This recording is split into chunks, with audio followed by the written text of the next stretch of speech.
कि कैसे एक लड़का जिसका इंजीनियरिंग स्टडीज़ में काफ़ी कम इंटरेस्ट था और उसने इंजीनियरिंग के इंडिया के toughest exams engineering services exam और गेट में टॉप रैंक हासिल की। पढ़ाई में इंटरेस्ट कम था।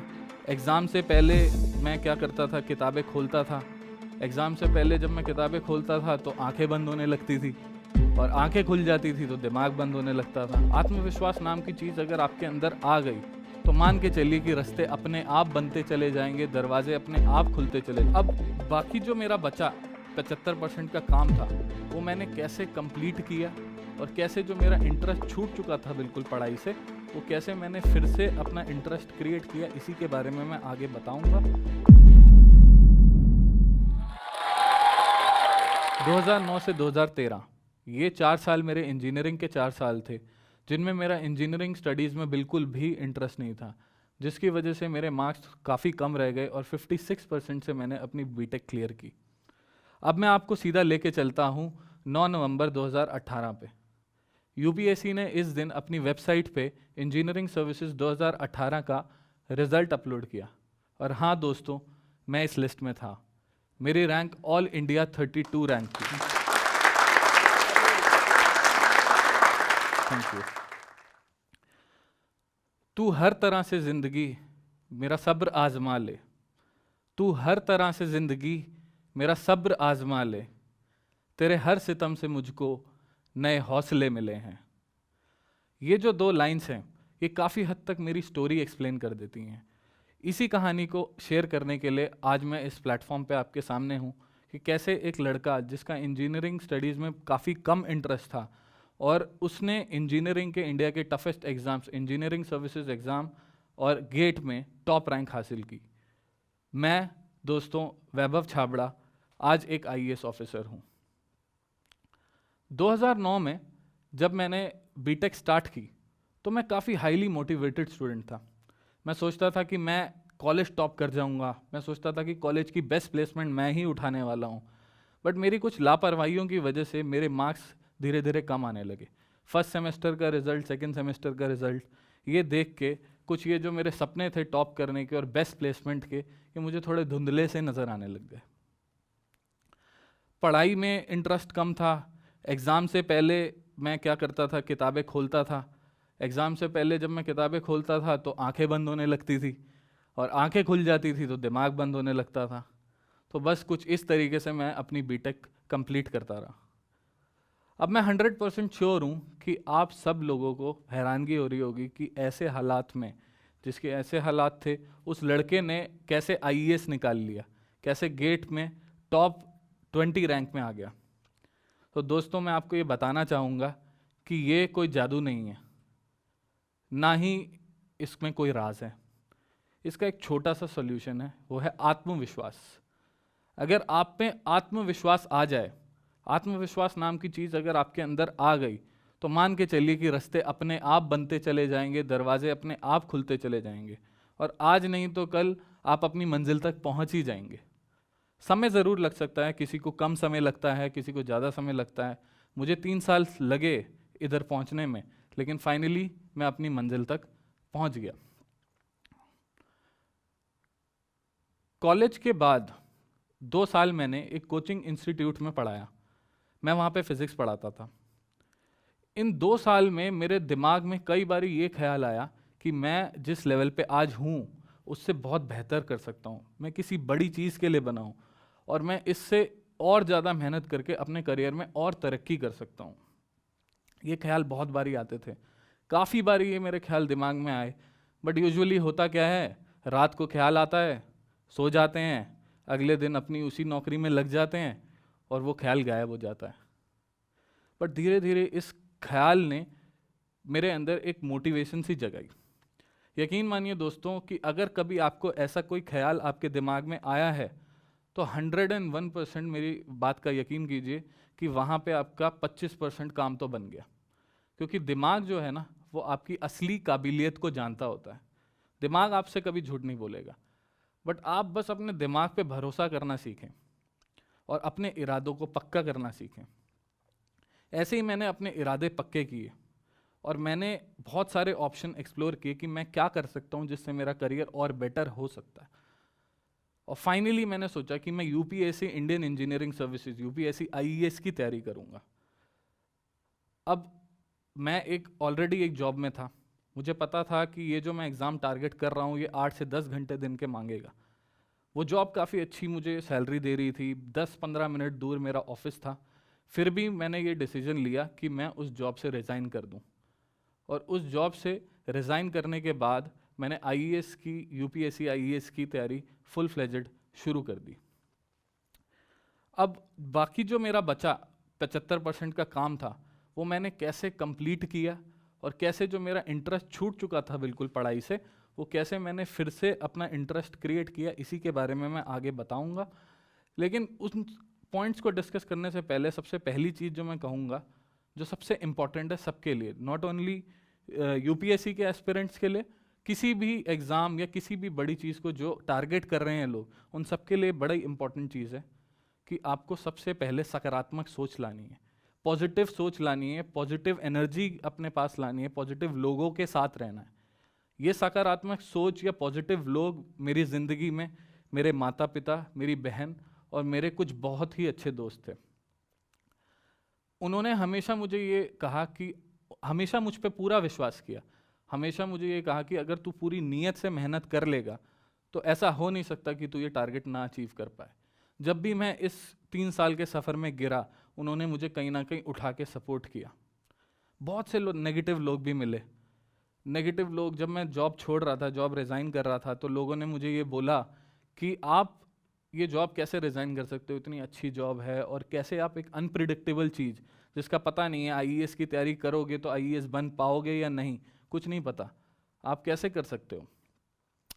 और लोगों ने ये तक कहा कि आपकी बीटेक में 60 से कम है परसेंटेज, तो गेट में जो भी पीएसयूज आती हैं उसमें तो 60 से ज़्यादा का क्राइटेरिया रहता है, तो आप अगर टेक्निकल स्टडीज़ करने वाले हो तो 60% से ज़्यादा अगर नहीं है तो आप किसी में एलिजिबल ही नहीं रहोगे। तो उन लोगों के लिए सिर्फ मेरा एक ही जवाब होता था, वो ये था कि पीएसयूज मेरा टारगेट है ही नहीं, मेरा टारगेट है आईईएस बनना। और मैंने धीरे धीरे करके उन नेगेटिव एनर्जी को, नेगेटिव लोगों से थोड़ा सा दूर रहना शुरू किया। इसके बाद जो सबसे इम्पॉर्टेंट स्टेप था मेरे लिए, अब मैंने डिसीजन ले लिया था, अब मुझे एक प्रॉपर प्लान क्रिएट करना था कि कैसे, मैंने सोच लिया है आईएएस बनना, अब मैं इसको कैसे अचीव करूँगा या जो प्लान कैसे करूँगा। तो प्लान मैंने कुछ ऐसे किया, मैंने अपने कुछ दोस्तों से जो आईएएस बन चुके थे उनसे, कुछ टीचर से सलाह ली, और मैंने एक कोचिंग ज्वाइन करी जहाँ पे मैंने यूपीएससी इंजीनियरिंग सर्विसेज की तैयारी करना शुरू करी। मैंने एक प्रॉपर प्लान बनाया 1 साल का कि उसमें पहले 6 महीने मैं क्लासेस अटेंड करूँगा, पूरी शिद्दत से मेहनत करूँगा, और नेक्स्ट 6 महीने मैं सेल्फ स्टडी करके अगले साल का अटेम्प्ट दूंगा। प्लान मेरा तैयार था बिल्कुल, बट इसके बाद सबसे खतरनाक स्टेप आता है, और सबसे मुश्किल भी वही स्टेप होता है। प्लान हम सब बना लेते हैं, ऐसे ही मैंने भी एक प्लान बनाया, बट उस प्लान को असल ज़िंदगी में लागू करना, इम्प्लीमेंट करना एक टफ चीज़ है। उसके लिए सबसे इम्पॉर्टेंट थी मेहनत, हार्ड वर्क। अब मेहनत करना तो कहीं ना कहीं मैं भूल चुका था। अब उसके लिए मैंने क्या सोचा, मैं घबराया नहीं, मुझे पता था, सब दोस्तों ने मुझे बोला ये एग्ज़ाम में 8 से 12 घंटे दिन में पढ़ना पड़ता है, और मैं वो लड़का था जो कॉलेज डेज में आधा घंटा भी नहीं दिन में पढ़ता था। तो मैंने सोचा आज मैं शायद इस एवरेज लेवल पे हूँ, बट मुझे एक टॉपर बनना है, तो यहाँ से यहाँ तक पहुँचने का कोई शॉर्टकट नहीं था, यहाँ पे मैं धीरे धीरे धीरे धीरे स्टेप चढ़ सकता था। तो मैं क्या करता था, मैं एक डायरी बनाता था और अपने दिन को स्लॉट्स में बांट लेता था। और मैंने ये कभी नहीं सोचा कि मैं एक ही बारी में 8 घंटे पढ़ लूँ या 4 घंटे पढ़ लूँ। स्टार्टिंग के डेज में मुझे पता था कि मैं नहीं पढ़ सकता, तो मैं आधे से 1 घंटे का एक स्लॉट बनाता था, पढ़ता था, 10-15 मिनट का ब्रेक लेता था, फिर आधे घंटे पढ़ता था, फिर 15 मिनट 20 मिनट का ब्रेक ले लेता था। धीरे धीरे करते करते ये मेरे आधे घंटे के स्लॉट्स 1 घंटे, 2 घंटे, 3 घंटे तक भी पहुँचे। इंटरेस्ट जो मेरा लूज हो चुका था उसको मुझे पता था किसी तरीके से वापस लाना है। उसको, इंटरेस्ट को वापस लाने के लिए सबसे इंपॉर्टेंट चीज़ मेरी ये रही कि मैंने सीधा बहुत सारी चीज़ें एक साथ नहीं उठाई पढ़ने के लिए, या बहुत मुश्किल चीज़ें पहली बारी में नहीं उठाई। मैंने छांट लिया कि क्या आसान है, उस पर मैंने मेहनत की। जब वो चीज़ें मुझे अच्छे से समझ आ गई तो ही मैं नेक्स्ट लेवल और मुश्किल लेवल पे पहुंचा। इसके बाद मेरी एक बहुत बड़ी दिक्कत मेरे सामने आई, जो मैंने रियलाइज़ की इस प्रिपरेशन के दौरान, कि मेरे कंसंट्रेशन लेवल, ध्यान लगा नहीं पाता था मैं, कंसंट्रेशन लेवल बहुत ही कम था। तो उसके लिए मुझे जो एक बेस्ट सॉल्यूशन लगा वो क्या लगा कि मैं लाइब्रेरी में जाने लगा। लाइब्रेरी में म्यूनिसिपल कॉरपोरेशन की मेरे घर के पास एक लाइब्रेरी थी, वहाँ मैं जाता था। सुबह 8 बजे वो खुलती थी, शाम को 8 बजे बंद होती थी, और 12 घंटे मैं वहीं बैठता था और कंटिन्यूसली वहाँ पे पढ़ता था, ब्रेक्स भी लेता था, और दिन में 8 से 12 घंटे का फिर मेरा धीरे धीरे आउटपुट निकलने लग गया। अब मैं अपने आप को कुछ रिवॉर्ड्स भी देना शुरू कर दिए ताकि मेरी लाइफ बोरिंग ना हो। मैं सोचता था अगर 10 दिन लगातार मैंने 8 घंटे पढ़ लिया तो मैं मूवी देख लूँगा, किसी दोस्त के साथ स्टे कर लूँगा थोड़ी देर। तो इस तरीके से मैंने क्या किया, अपनी लाइफ को बोरिंग नहीं होने दिया, पढ़ाई के साथ साथ एंटरटेनमेंट भी लाइफ में रहा, तभी मैं ये सफ़र को इस तरीके से चलाता रहा। सबसे ज़्यादा जो मेरे को लगता था कि डिस्ट्रैक्शंस मेरे लिए क्रिएट करते थे, वो फ़ोन क्रिएट करता था, फ़ोन में सोशल मीडिया क्रिएट करता था। तो एग्ज़ाम से 3-4 महीने पहले से हमेशा मेरा ये एक शेड्यूल रहता था कि मैं अपना फेसबुक, इंस्टाग्राम और व्हाट्सएप अनइंस्टॉल कर दूं। अब ये थोड़ा मुश्किल हो सकता है, बट जब आपको आदत लग जाती है तो ये भी हो जाता है। ये सफ़र काफ़ी लंबा था, तो कई उतार चढ़ाव रहे। मई 2017 में मेरे साथ एक छोटी सी घटना हुई जिसने काफ़ी इफ़ेक्ट किया मेरी इस प्रिपरेशन को। हुआ क्या कि मेरे को एक बहुत सीरियस बैक इंजरी हो गई। आप यकीन नहीं मानेंगे दोस्तों, मैंने ऑलमोस्ट 8 से 10 महीने पढ़ाई की है बेड पे लेट के।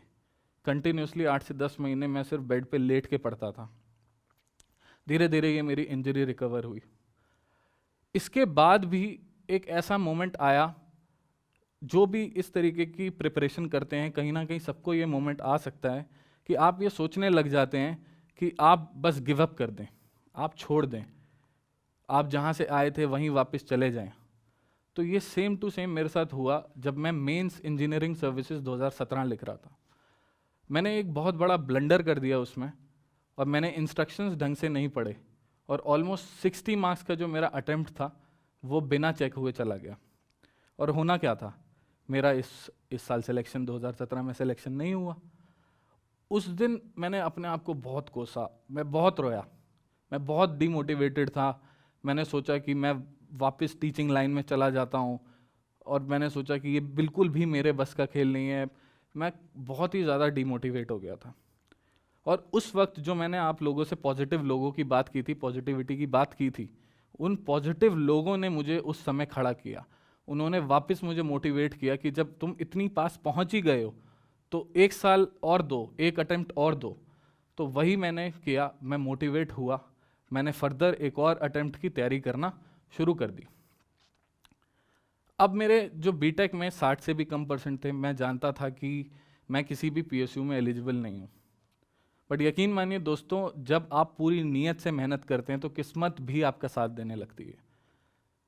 उसी साल 2017 में बीएसएनएल ने अपनी वैकेंसीज निकाली जो उन्होंने 7-8 साल से नहीं निकाली हुई थी, और मैं उसमें एलिजिबल था। मैंने गेट 2017 जिसके थ्रू ये वैकेंसीज आई थी, उसके लिए मैंने बहुत मेहनत की। मेरी ऑल इंडिया रैंक उस साल 17 रही, और बीएसएनएल में मुझे इसके थ्रू एक गवर्नमेंट जॉब मिली। मेरे घर वाले बहुत खुश थे, मैं भी बहुत खुश था, मेरे दोस्त भी बहुत खुश थे। बट कहीं ना कहीं दिमाग में मैं ये जानता था कि ये जो सर्विस है ये ग्रुप बी गवर्नमेंट सर्विस है, और जो मैंने टीचिंग जॉब छोड़ी थी वो मैंने ग्रुप ए गवर्नमेंट सर्विस के लिए छोड़ी थी, आईएएस बनने के लिए छोड़ी थी, और ये मेरा टारगेट नहीं था। तो बीएसएनएल ज्वाइन करने के बाद भी ये टारगेट मैंने हमेशा इंटैक्ट रखा, हमेशा मैंने अपने दिमाग में इस टारगेट को फिक्स रखा, और मैंने अपनी पढ़ाई जारी रखी, पढ़ाई रोकी नहीं बिल्कुल भी।